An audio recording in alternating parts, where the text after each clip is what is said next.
Kate Wagner to the stage. Aha! We're in clap louder. That was a very sad clap. There we go.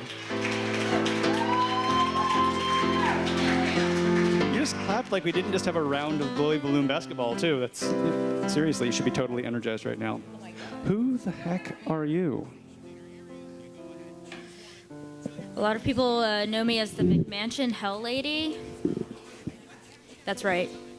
If you don't know... One person is excited about that. Yeah, okay. Yeah. Thank you. Just Google McMansion Hell and... You can just Google McMansion now. It's like the first result. I beat Wikipedia. That's what's up. You defeated like decades of architectural bias Yeah, in I did. Google search algorithm? That's impressive. I know. Okay. But if you want to know who I am, Yes. I am now the youngest syndicated architecture critic in American history. Real?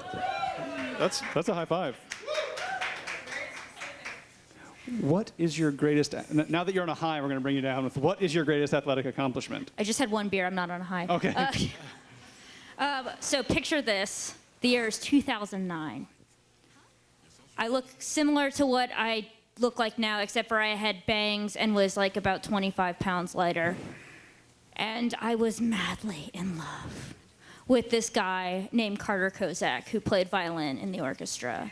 I also played violin in the orchestra, and he was better at the violin than me, and that's why I loved him. At the time, I thought that being better at the thing that somebody loves than they are is the way to win somebody's heart. I'm now engaged, and I can tell you that is not true. So I know, because my partner's a mathematician. Anyways. So the year's 2009, and I find out that Carter Kozak, who is a senior, by the way, I am a freshman, is going to prom with this girl I don't like. It's gym class. It's time to run the mile. Guess who's really pissed? Guess who's existentially pissed? Guess who's so pissed they could cry, in fact, did cry? It was me. And you know what I did? I put on Panic at the Disco, A Fever You Can't Sweat Out, and I ran the mile in 5 minutes, and then I vomited on the gym teacher.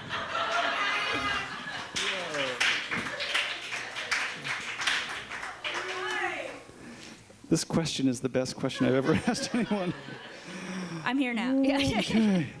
Please recommend a book to our audience. I don't have a book yet. But I would like to recommend the book Living with Less, which is about minimalism, and it's by my colleague and respected friend, Kyle Chayka. Highly recommend it, very good, just came out. All right, everyone, Kate Wagner. Thank you. So I'm going to read, since I'm long fiction, so mine is like on the 7-minute side, not the 5-minute side. But I'm going to read an excerpt from this essay I wrote around this time last year about the New Jersey Turnpike, and about David Remnick's essay about the New Jersey Turnpike from 1985, which is peak man writer. And the essay is called Man Writer Against Nature. And this is the culmination, where I'm sitting on the bus, getting ready to hit that interchange right before you hit New York, where you see industry. So, a river soars beneath your seat, suddenly and all at once, infrastructure. First, it is the oil tanks, which say, drive safely, thereby cynically inviting you to prolong their usefulness. Graveyards of tractor trailers and a few older warehouses pepper the in-between space, a mediation between the economies of fulfillment and need. Somehow you miss the stretch in which the trees completely vanish. A train longer than your attention span, composed of tanker cars, black, the color of extraction, races you on one side. It is slow, but will win in the end. The first glimpse of hell comes in the form of the hulking, cartoonish smokestacks of a power station, the PSEG Linden plant. But this is really only an appetizer for the main event, the Linden cogeneration plant, a massive, sprawling Moloch of tubes, smokestacks, scaffolding, and small, smoldering lights that glow bright even in the daytime. Even in the most resilient deniers, such a scene arouses realization that man is in fact evil. Rare are the places that promise death around every corner in their very architecture, but the Linden plant is one of them. As it billows plumes of at least 3 different colors into the groggy sky, the very stock image of air pollution, large letters assure passerby that it is in fact energy efficient, ellipses. Environmentally advanced, ellipses. The ellipses imply a quote very obviously taken out of context. 33 and a half years earlier, a writer for the Washington Post gleefully details the uniquely brilliant red sunsets made possible by excess carbon and imperfectly burned material. He describes with great cheerfulness the intermittent marshland holding together a man-made wasteland, and how it is home to blackbirds, geese, small mammals, and seagulls, as if such creatures could not survive in a world without heavy industry. He spends more time rhapsodizing about, quote, a more modern ecosystem, one extra large 7-Eleven Slurpee cup, a mud-caked fan belt, dead sunflowers, empty cartons of Winston cigarettes, my dog's name's Winston, Pathmark raisins and milk duds, a shattered bottle of White Rock root beer, a carpet sample the color of fresh concrete, an empty quart bottle of Bud, and a discarded multicolored Goff umbrella that looks like a slaughtered peacock. Somehow a pile of trash is held to be a biting commentary whose contents tell us more about the human condition than the great bellowing monster in the foreground responsible for a near future in which spring and autumn become mere legends. You will tell your grandchildren about the times when the leaves used to burn with colors more luminous than a million Anthropocene sunsets, in the same way your grandfather told you about the last vestiges of the American chestnut. The Washington Post writer takes this time to smugly assert that his worldly appreciation for the banal ugliness of the turnpike is the true picture of America. Unlike those New Jerseyites who, quote, prefer seagulls wheeling over Atlantic swells to the forest of smokestacks, gas tanks, and shipping cranes rising from the northern fog, they prefer the forest of pitch pines and hog wallow to some elephantine mound of trash and rusting refrigerators. He offers up the ugliness of the, quote, cancer alley of the turnpike is not its fault because it only happens to run through the carcinogenic landscape created long beforehand. Somehow he relays anecdotes from turnpike workers who may or may not be fictional, describing the smell of sulfuric air pollution to not be particularly alarming or bothersome, before concluding with an anecdote about two teenagers in love and how the road is their home, even though it has been unfairly called ugly and mean. In 2018, a warehouse for frozen goods featuring a cheery polar bear, oh, the devastating irony of it all, promises its future as a simulacrum, a copy for which no original exists. Towns and their old industries collapsing into rusted constructivist sculptures blitz by. A freight train carrying coal cars sludges beneath a rusting bridge.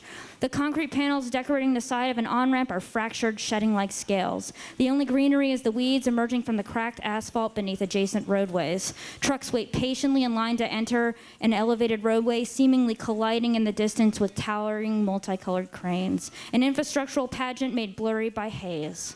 The air, already thick with new fallen rain, becomes milky with smog, and the port's endless city of containers is a welcome splash of color. On the left, planes take off from Newark Airport. You remember numbly that some airplane fuels remain leaded. Warehouses, refineries, oil tanks, trains, planes, and automobiles. The whole affair is like a Richard Scarry book co-authored by Edmund Burke. The sheer scale of it invokes, someone likes the sublime over here.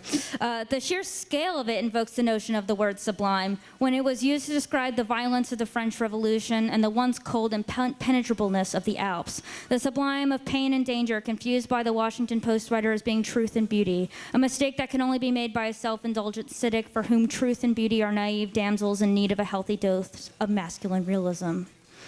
Railway hubs form a taxonomic diagram in the filthy mud beneath you. The bus diverges from all the action to take a brief reprieve above the marshland. This gives the Upton Sinclair and all of us time to absently wonder. Within each of these terrifying industries and infrastructures, how many have died? How many have lived stories of suffering that are too long-term and mundane to even warrant a Wikipedia snippet? An old refinery rusts away, proud of its hard work. The whole air still reeks of sulfur. You make out the smudged silhouette of New York City, but in the foreground, smokestacks and decrepit bridges form a second skyline, a great juxtaposition of past and present. It is one of those scenes that both acts as and yet defines documentation. It is a landscape of necessary terrors, new and old. An iron bridge still carries cars and equipment across marshland, a remnant of the 19th century, like modern capitalism, bleeding out. A postmodern train depot, the Secaucus Junction, is a modern reenactment of old Penn Station. In order to prove that it is in fact newer and has not been replaced with Madison Square Garden, the tops of its Palladian windows are not semicircular, trapezoidal, as if to say that history is worthy only of caricature. By the time you get to Lincoln Tunnel, the landscape, as if permanently behind a rain-drenched windshield, begins to blur and collide, becoming pieces of rocks and trees, marsh, and faraway, disjointed industrial buildings rehabilitated in the eyes of passerby by their proximity to the city. If you look behind you, that carcinogenic pageant resembles a distant skyline of its own, obscured by fog. The collision of carbon and light lends the bucolic appearance of an Instagram filter. At the point where you are unable to tell if the grogginess is yours or the landscape's, the bus turns a corner and then there is nothing but Manhattan. The horrors that make life there comfortable are now safely obscured by cliffs peppered with old houses and new condos. You slow into a toll booth. On the right, through the pylons of a deteriorating bridge, the stuff of postcards. Thank you.